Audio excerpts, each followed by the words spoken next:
With a number of foreign players packing in concerns deepening, the State Minister of Finance for Investment and Privatization, Evelyn Anite, came out in defense of government not extending stimulus. The Permanent Secretary, Ministry of Finance, has underlined government's stance.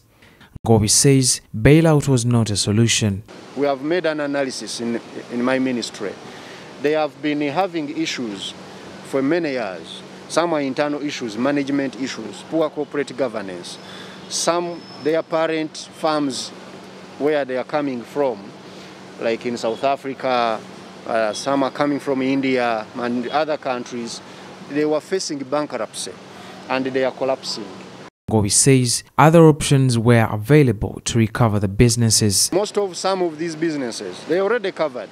They can access funding. Their problem is not capital.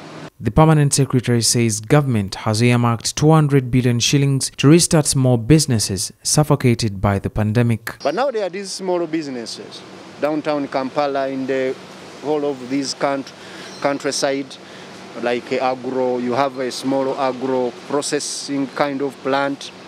You are downtown Kampala selling a few things and so on. Now, these had been left out.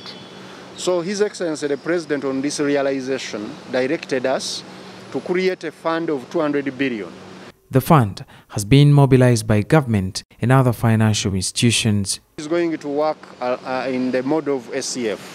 Government will contribute half of the fund, and then the participating financial institutions contribute half of the fund. And this should offer the credit to these small businesses at very low interest rate. The Permanent Secretary has also explained why empowerment initiatives like Emyoga have not yielded. It is actually the opposite of what we have been hearing, according to reports. One, you need to remember that Emyoga Fund came at a time of politics, when campaigns were on. So some people took it that this is money meant for eating in response to supporting. The noise you are hearing is from mainly those who thought the Emyoga were for eating. Ggobi also shared his view on the contentious reopening of the night economy. If you open it up fully, you allow people to go back home at midnight.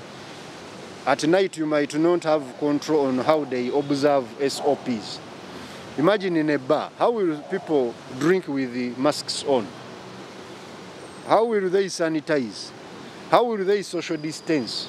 Adams Mayambala for CTV PM Edition.